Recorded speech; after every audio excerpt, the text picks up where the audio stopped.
Bismillahirrahmanirrahim. Assalamualaikum warahmatullahi wabarakatuh. Rabbi shrah li sadri wa yassir li amri wahlul 'uqdatam min lisani yafqahu qawli. Terima kasih atas kesempatan yang telah diberikan kepada kelompok kami. Kami dari kelompok 10 akan mempresentasikan hasil makalah kami yang berjudul Populasi Sampel dan Subjek Penelitian. Saya selaku moderator. Perkenalkan, nama saya Al-Fatira Purmantarida dan kedua teman saya yang bernama Faiza Haryani dan Nurserina. Kami dari jurusan Psikologi, Pendidikan dan Bimbingan, Fakultas Ilmu Pendidikan, Universitas Negeri Makassar. Selanjutnya, materi pertama akan dijelaskan oleh saya sendiri, yaitu metode penelitian. Yang pertama itu pengertian penelitian. Pengertian penelitian adalah suatu proses penyelidikan yang dilakukan secara aktif, tekun, dan sistematis. Penelitian juga merupakan suatu proses investigasi secara sistematis dengan cara mempelajari berbagai bahan dan sumber untuk membangun fakta-fakta dan mencapai kesimpulan baru. Adapun penelitian menurut para ahli, yaitu menurut Sojano Sukanto mengatakan bahwa penelitian adalah suatu kegiatan ilmiah yang dilakukan berdasarkan pada analisis dan konstruksi yang dilakukan secara sistematis, metodologi, dan konsisten yang bertujuan untuk mengungkapkan kebenaran sebagai salah satu manifestasi keinginan manusia untuk mengetahui apa yang sedang dihadapinya. Nah, adapun penelitian atau riset ini harus dilakukan secara ilmiah berdasarkan ciri-ciri keilmuan, yaitu yang pertama rasional. Nah, maksudnya di sini adalah penelitian harus dilakukan dengan cara-cara yang masuk akal atau rasional sehingga dapat dijangkau oleh nalar manusia. Yang kedua itu empiris. Maksudnya di sini ialah penelitian harus berdasarkan sumber pengetahuan yang diperoleh dari hasil pengamatan indera manusia. Yang ketiga itu sistematis. Sistematis dimaksudkan di sini ialah penelitian harus dilakukan melalui langkah-langkah tertentu yang sifatnya logis dan teratur, sehingga dengan sistem yang telah diatur dapat menjelaskan rangkaian sebab akibat suatu objek penelitian. Nah, yang kedua itu tujuan penelitian. Tujuan penelitian ialah untuk menemukan suatu pengetahuan yang dapat dimanfaatkan bagi manusia dan lingkungannya. Adapun menurut para ahli, ada 3 tujuan penelitian yang praktis. Yang pertama itu tujuan eksploratif.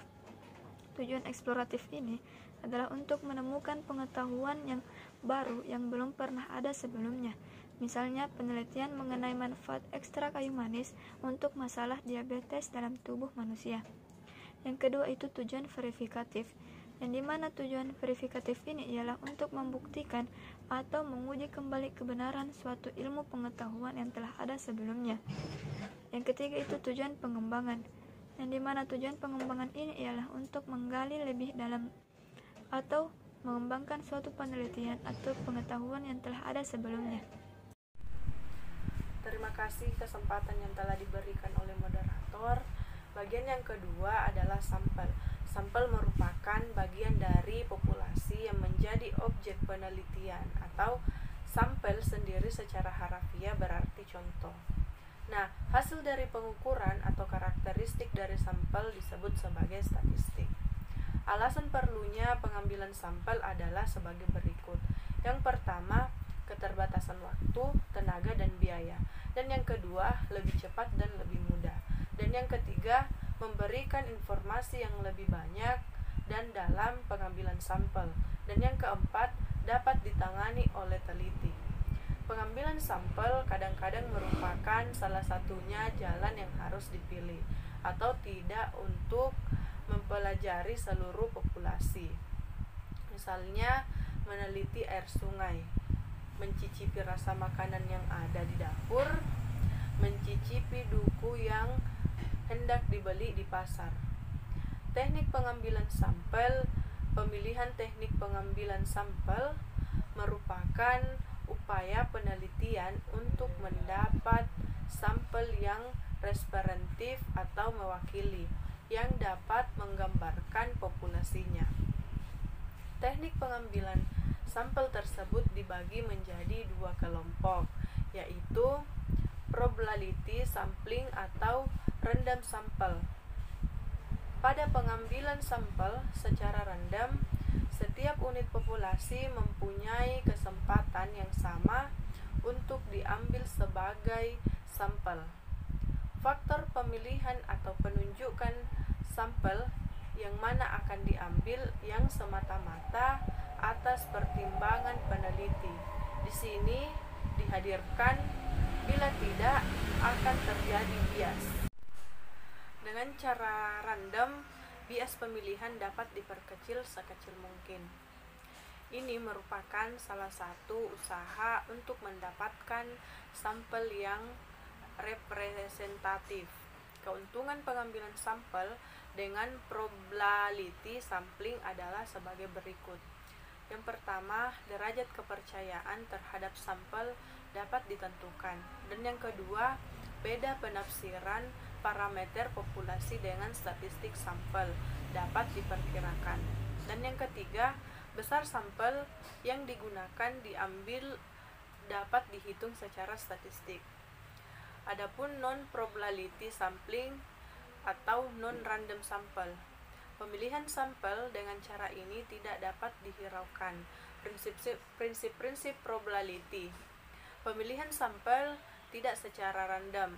Hasil yang diharapkan hanya merupakan gambaran kasar tentang suatu keadaan.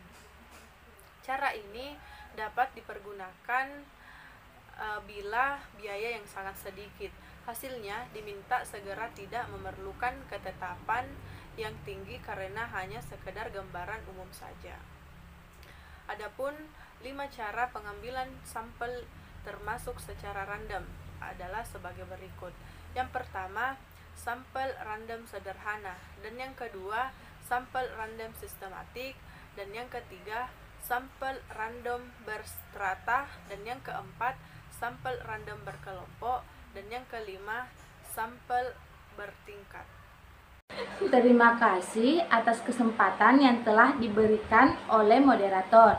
Selanjutnya saya akan memaparkan materinya, yaitu subjek penelitian, di mana mantan atau pecandu narkoba yang sedang menjalani rehabilitasi di Bandung, di mana subjek pernah atau masih menggunakan narkoba hingga saat ini, yang berada di 2 lokasi penelitian, yaitu klien rehabilitas laki-laki.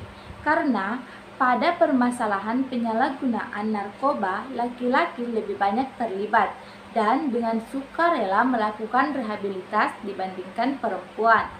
Adapun jumlah klien yang berada di BRSPP Lembaga sebanyak 79 orang dan 120 orang klien yang berada di Rumah Cemara.